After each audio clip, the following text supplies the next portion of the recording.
Chapter 1. The meeting where I was erased. They erased my name from the family, without yelling, without drama, and without apology. All done legally in a quiet room I thought was still home, but years later they sat across a boardroom table, not knowing the compliance expert about to dismantle their power was the daughter they once cut off. My name is Rowan Hale, and this is what happens when silence stops being survival and starts becoming leverage. I still remember how quiet the house felt that afternoon, the kind of quiet that only exists in wealthy homes where every sound is controlled and nothing is ever accidental. The Hale residence in Connecticut had always been immaculate. Polished wood floors, neutral art, furniture arranged to suggest stability rather than warmth. I had driven up from New York that morning thinking it was another formal family meeting, the kind my father liked to call whenever the business climate shifted or a new regulation appeared on his radar. I was 36 then, old enough to know better, but still naive enough to believe that blood gave me some level of protection. My father, Victor Hale, sat at the head of the dining table as he always did, posture straight, expression unreadable. At 62, he had perfected the art of looking calm while dismantling people across boardrooms. To his right was my brother, Marcus, 41, already leaning forward with a tablet in his hands, prepared, eager, almost energized. Across from him sat Leela, my sister-in-law, 38, composed and immaculate, her smile professional in a way that had nothing to do with family. My mother, Elaine, sat beside her, hands folded in her lap, eyes fixed on the grain of the table, as if it held answers she did not want to say out loud. No one raised their voice. No one accused me of anything directly. That was the most unsettling part. Victor began by explaining that Hale Group needed to realign its internal structure to adapt to upcoming compliance regulations. He spoke slowly, deliberately, as if he were briefing shareholders rather than his own daughter. He said the market was shifting, that public scrutiny was intensifying, that perception mattered more than ever. I nodded because this was familiar territory. Compliance and risk were my world. I had built my career around these conversations. Marcus took over next. He explained that external affiliations could pose reputational exposure. He talked about optics and brand consistency.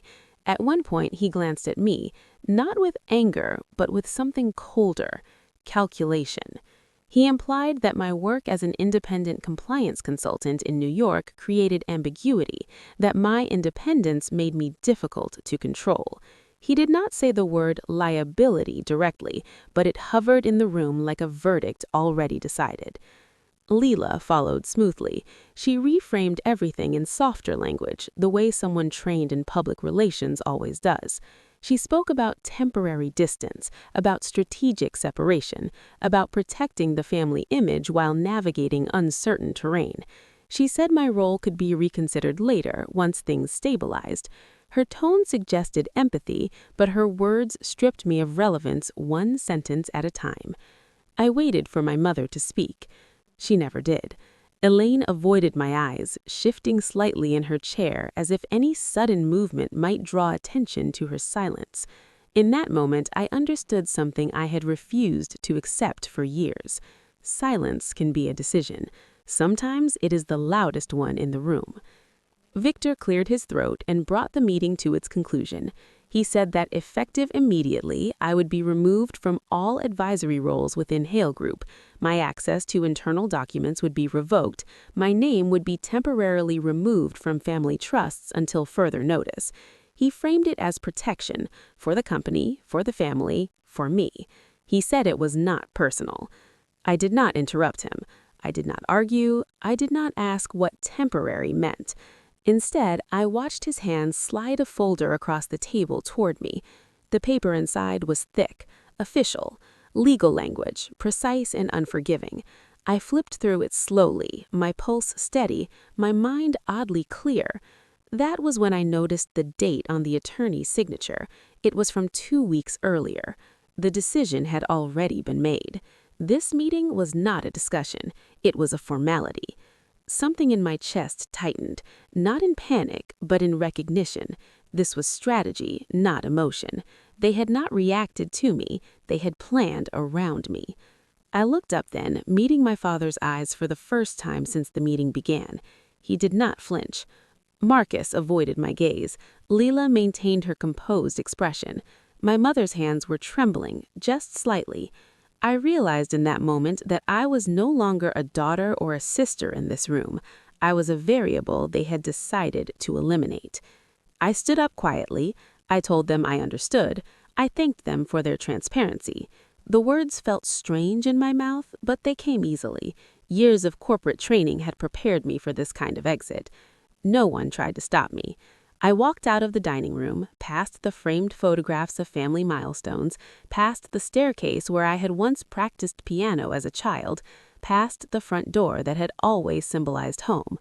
Outside, the late afternoon air felt colder than it should have. I sat in my car for a moment with my hands on the steering wheel, staring straight ahead, letting the reality settle. I was not angry, not yet. I felt erased. As I drove away from Connecticut, the house shrinking in my rearview mirror, I thought about how easily I was removed from a system I helped understand, how quickly loyalty was replaced by risk management. For the first time, I accepted a truth that would later change everything. In my family, I was expendable. And that realization, painful as it was, marked the beginning of something they never saw coming. If you have ever been quietly pushed aside in the name of protection or image, stay with me. Being erased is not always the end of the story. Chapter 2. Silence wasn't healing. It was survival. The months that followed did not look dramatic from the outside. No public fallout, no headlines, no whispered scandals. I split my time between a small apartment in Manhattan and a rented studio space in Boston, carrying my work in a laptop bag and my life in neatly labeled folders. Silence became my routine, not because it soothed me, but because it kept me standing. In New York, I registered my consulting work under my own name. Nothing flashy, no press release, no announcement. Compliance and risk consulting does not attract attention unless something goes wrong, and I made sure nothing ever did. I reviewed internal controls, mapped regulatory exposure, rewrote policies that executives skimmed and auditors dissected. I was good at it. I had always been good at it. What changed was how often people doubted that fact. The first rejection came 6 months after I left Connecticut. A mid-size investment firm in Boston had reached out, impressed by my background, curious about my availability. The initial call went smoothly. They asked about my experience, my approach, my fees. I answered calmly, professionally, the way I always had. Then there was a pause, the kind that signals a shift. They asked if I was still affiliated with Hale Group. I said no. The tone changed immediately. They thanked me for my time, said they needed to reconsider their options. 2 days later, I received a short email. They had decided to go in a different direction. Someone forwarded me an internal note by accident. It mentioned concerns about my independence and lack of institutional backing. Lack of backing, as if competence required permission. That was the moment I understood that being erased did not stop at the family level. It followed me into rooms I had not yet entered. Boston felt quieter than New York, less ambitious, more deliberate. I liked that. I worked out of shared offices, took meetings over coffee, built trust one conversation at a time. It was there that Naomi Reyes entered my life. She was 34, sharp, precise, and refreshingly unimpressed by names. We met while working on the same risk assessment for a regional healthcare group. She noticed patterns others overlooked. I noticed her discipline. We started collaborating informally, then deliberately. Naomi handled data modeling and financial stress testing. I focused on regulatory frameworks and governance gaps. We spoke in numbers and timelines, rarely in emotion. It was easier that way. One evening, after a long day reviewing compliance failures that no one wanted to admit existed, Naomi looked at me and said that my last name carried weight, whether I wanted it to or not. I asked her if that bothered her. She shook her head and said weight can be leveraged or neutralized. It depends on who is holding it. I trusted her from that moment on. Still, the silence was heavy. Some nights, alone in my apartment, I replayed that meeting in Connecticut. Not the words, but the expressions. My mother's hands, my father's calm, the certainty with which they had decided I was a problem to manage. I felt the urge to confront them, to send a message, to explain myself. Each time, I closed my laptop instead. Discipline is not the absence of feeling, it is choosing not to let feeling dictate action. By late 2022, my client list had stabilized, not large but consistent. Small firms, ethical boards, companies that valued prevention over damage control. I kept my profile low, avoided conferences, declined interviews. My work spoke quietly, and that was enough. Then I started noticing patterns. Draft regulations circulated through industry channels, whispers at first, then formal outlines, enhanced disclosure requirements, stricter board oversight, independent compliance reviews for holding companies operating across state lines. I read every page, cross-referenced timelines, tracked enforcement trends. Naomi and I spent weekends mapping impact scenarios. One name kept appearing in my notes, Hale Group. Their structure relied heavily on internal controls and family-managed oversight. Efficient, profitable, but vulnerable to exactly the kind of scrutiny regulators were now preparing to impose. The irony did not escape me. The expertise that had made me inconvenient was about to become essential. The realization did not feel like victory, it felt like clarity. I was not thinking about revenge, I was thinking about readiness. In early 2023, a client asked me to review a potential acquisition involving a holding company based in New York. I recognized the structure immediately. Indirect ties, layered ownership, familiar legal counsel. I declined the engagement without explanation. It was too soon.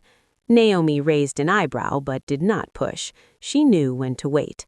Instead, we prepared. We refined our methodologies, documented our frameworks, strengthened our credibility.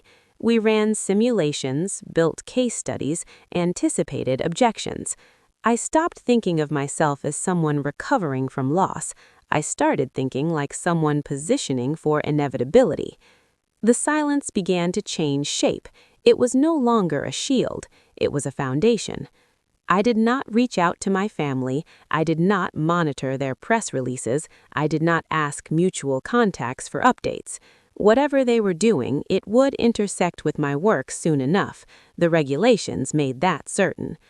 One evening in Boston, as Naomi and I wrapped up another late session, Naomi asked me if I ever wondered what would happen when they realized what they had given up. I told her I did not think in those terms anymore. Not because it didn't matter, but because it no longer defined me. She smiled and said that was usually when leverage appeared. As I walked home that night, the city quiet around me, I felt something shift. Not satisfaction, not anger, but resolve. I was no longer preparing to be accepted again. I was preparing to be effective. The difference mattered. And somewhere ahead, beyond the spreadsheets and policies, I sensed a convergence approaching. Not dramatic, not explosive, but unavoidable. A moment when silence would no longer be possible, and preparation would speak for itself. I kept walking, my pace steady, my phone silent, my mind clear. Chapter 3. They never saw this version of me. The next phase of my life arrived without ceremony. No announcement, no validation, just a steady accumulation of credibility that spoke louder than any name ever could. By the time 2023 settled in, my calendar was full in a way it had never been before. Not crowded, but deliberate. The kind of work that finds you when you stop looking for approval and start delivering results. Daniel Cross entered my professional orbit through a mutual contact who trusted process more than pedigree. He was 45, sharp, and unsentimental, a lawyer who specialized in mergers and acquisitions where regulatory failure could sink a deal overnight. We met in his office in Midtown Manhattan, a space that favored glass and restraint over prestige. He reviewed my preliminary notes in silence, then looked up and said, "You are thorough. Most consultants talk in theory. You talk in consequences." That was how we began. Daniel brought me into transactions that required airtight compliance, the kind where boards wanted assurance, not reassurance. I reviewed governance structures, identified exposure points, rewrote protocols that executives pretended they understood. I did not advertise. I did not network aggressively. My work circulated quietly, passed hand to hand among people who valued discretion. I signed my reports as R. Hale Advisory. Not a disguise, a boundary. Naomi handled the back end, refining data models, stress testing assumptions, documenting everything. We worked late nights without small talk, fueled by focus rather than adrenaline. She never asked why I chose the abbreviation. She understood what it meant to control access to your identity. The first time Evelyn Park reached out, I assumed it was a mistake. She was 58, an independent board member known for asking uncomfortable questions in polished rooms. Her email was concise, respectful, and unexpected. She said she had reviewed one of my assessments during a due diligence process and wanted an external opinion on governance risks within a holding company she advised. She did not name the company. I agreed to a call. We spoke for 40 minutes. She asked direct questions. I gave precise answers. Halfway through, she paused and said, "You are careful with your language. That tells me you understand the stakes." I told her clarity was a form of respect. It was only after the call ended that I realized what she had not said mattered more than what she had. She had not asked about my background. She had not referenced my last name. She had treated me like a professional, not a variable. A week later, she sent a follow-up request. This time, the documents included a familiar structure: layered ownership, family oversight, internal compliance committees with limited independence. Hale Group. I did not react immediately. I forwarded the materials to Naomi and asked her to map exposure points without context. She returned the analysis within 2 days. Her conclusion was calm and unmistakable. The structure would not withstand enhanced regulatory scrutiny. Daniel confirmed it independently. He leaned back in his chair after reviewing my notes and said, "Whoever built this assumed loyalty would substitute for oversight." I nodded. I knew that assumption well. Evelyn requested a formal assessment. She framed it as preparatory, not adversarial. I insisted on full independence and transparency. She agreed without hesitation. That was the moment the abstract became real. I drafted the engagement letter, signed it R. Hale Advisory, and sent it back. Minutes later, an automated acknowledgement went out to the holding company stakeholders. Marcus and Victor received it the same way everyone else did. I imagined Marcus reading the subject line, "Compliance Review Request," scanning the sender name without recognition. I imagined my father forwarding it to legal, confident that control still rested in familiar hands. There was no satisfaction in that thought, only alignment. The work itself was meticulous. I reviewed board minutes, internal audits, compliance protocols, communication chains. I identified gaps that no one wanted to see because addressing them would require surrendering control. Each finding was documented, cross-referenced, grounded in regulation rather than opinion. Naomi and I spoke less during this phase. We did not need to. Precision replaced conversation. One afternoon, Daniel called to clarify a clause in the engagement scope. He hesitated before asking, "Do they know who you are?" I answered honestly, "Not yet." He exhaled. "Good, then the work stays clean." Evelyn checked in periodically, asking for progress without pressure. At one point, she said, "You're doing them a service, whether they recognize it or not." I did not respond. Service was not the goal. Standards were. When the preliminary report was ready, I reviewed it alone before sending it out. The language was firm but fair. No accusations, no commentary, just facts and implications. I sent it. The reply came faster than I expected, a request for clarification from Marcus, addressed to R. Hale Advisory, polite and professional. "Can you elaborate on the board independence recommendation?" he wrote. I typed my response carefully. Based on current regulatory trends, independent oversight is no longer optional. It is a baseline expectation. I could hear his voice in my head as I wrote, the way he used to dismiss my caution as unnecessary friction. I felt nothing now, not anger, not vindication, just focus. Victor was copied on the exchange. He did not reply. A week later, Evelyn requested that I attend a full board session in New York to present my findings in person. The invitation was formal, the date was set. I accepted. That evening, Naomi looked at me across the table where we had worked side by side for years and said, "This is where it converges." I nodded. "This is where it clarifies." I did not prepare for confrontation. I prepared for accuracy. I reviewed every line, every footnote, every assumption. I knew that once the room went quiet, there would be no room for interpretation.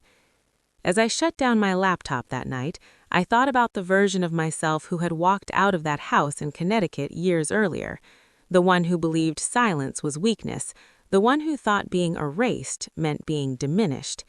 They never saw this version of me, and soon they would not be able to look away. The meeting was scheduled, the materials were distributed, the moment was no longer theoretical. Some truths cannot be postponed forever. Chapter 4. When the room finally went quiet. The elevator doors opened onto the 42nd floor, and I stepped out into a space that felt designed to mute emotion. Glass walls, neutral carpets, a long conference table polished to a mirror finish.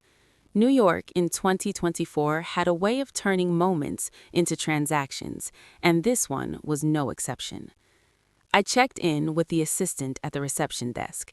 She smiled politely, glanced at the agenda, and pointed me toward the boardroom. No recognition, no hesitation.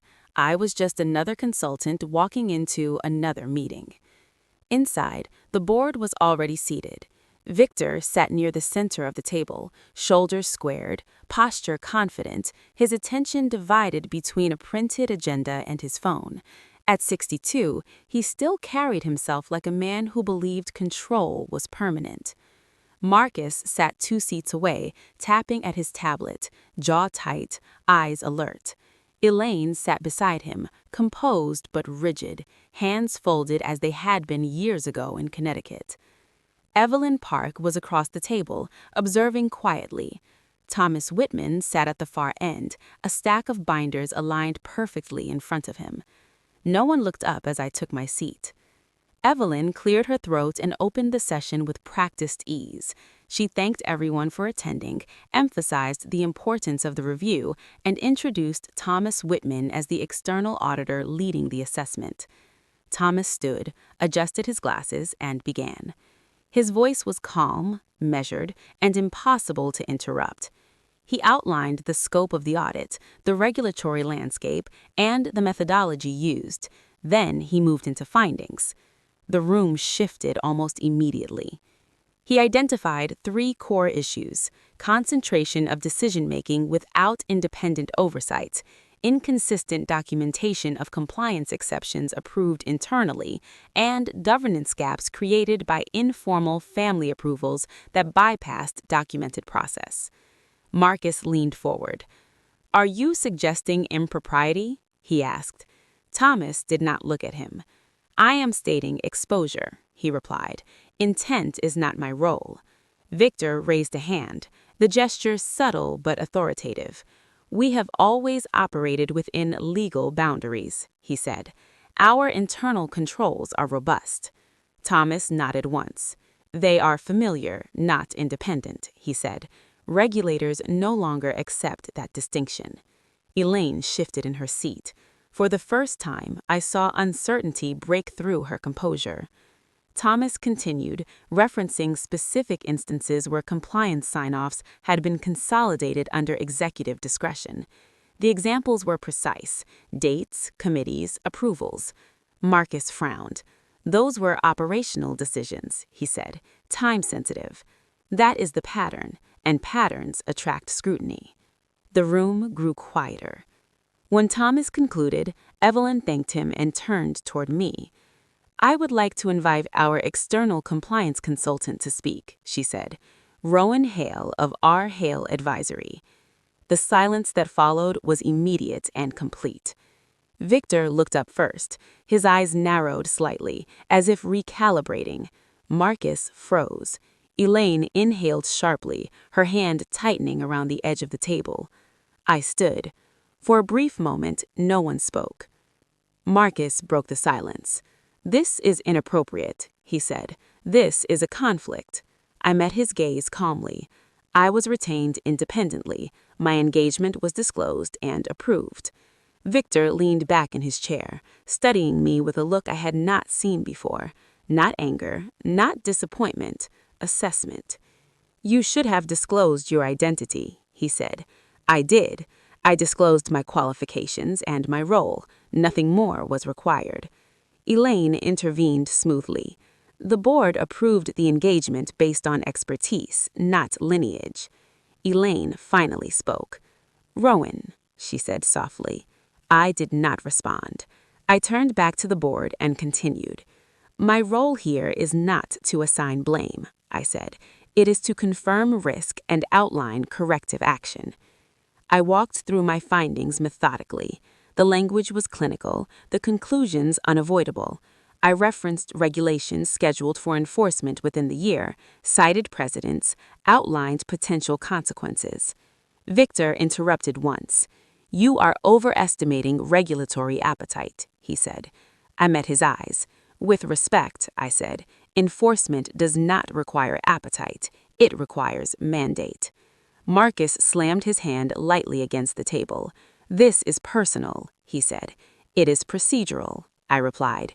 Elaine stared at me, her expression unraveling. "I did not think this would happen," she said, quietly. I paused then, just long enough to let the weight of her words settle. It happened because it was allowed. The room went completely still. Victor straightened, attempting to regain control. "We can discuss restructuring internally. There is no need for escalation." Elaine shook her head. "Internal is no longer sufficient. That is the point." The vote that followed was swift.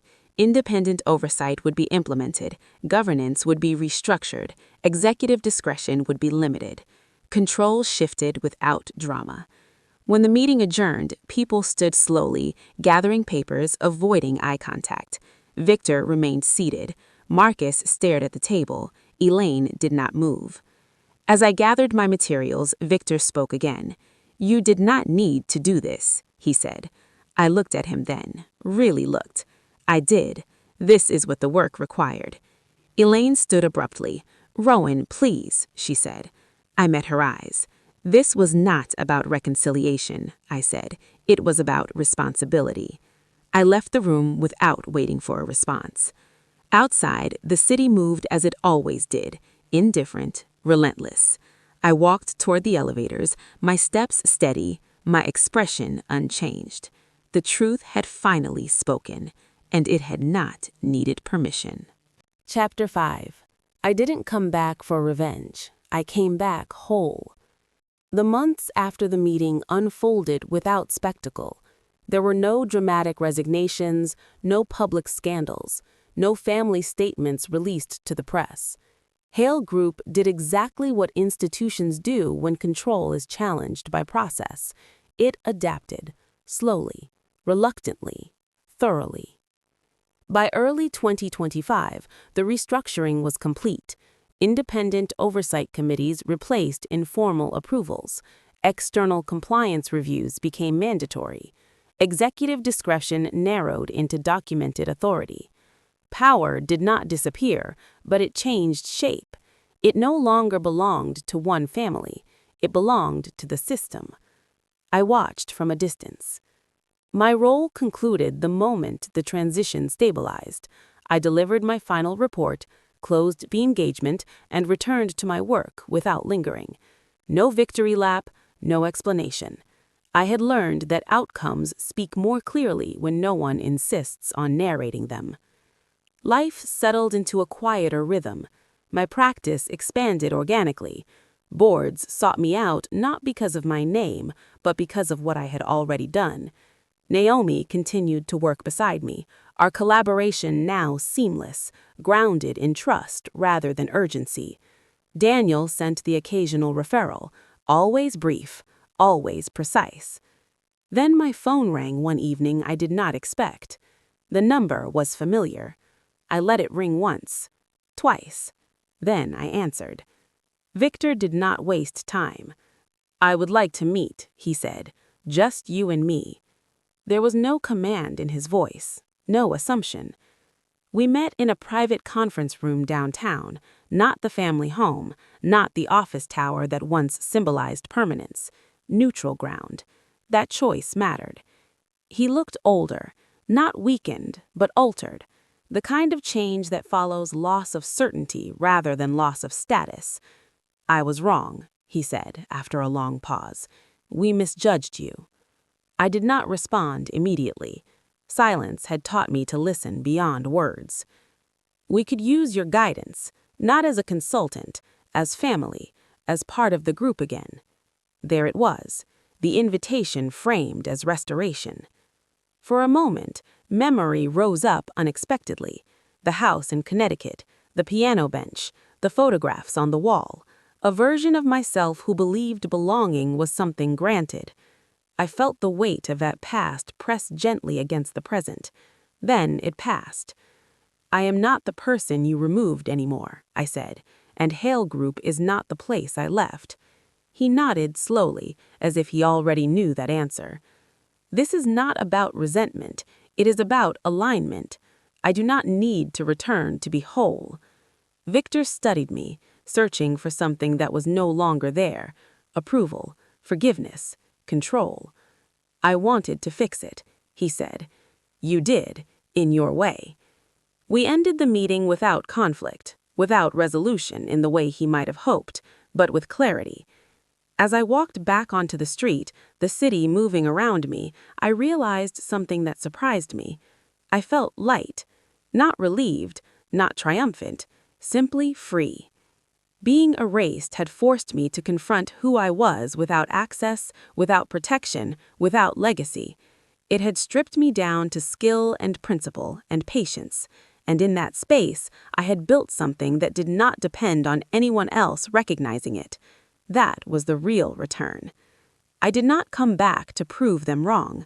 I came back to prove myself complete. If you are listening to this and you have ever been quietly pushed aside, overlooked, or labeled inconvenient, remember this: silence can be survival, discipline can become leverage, and integrity, practiced consistently, can outlast any attempt to erase you. If this story resonated with you, I invite you to share your thoughts. Tell me where you learned to stand on your own. Stay with this channel for more stories about resilience, clarity, and power that does not need permission.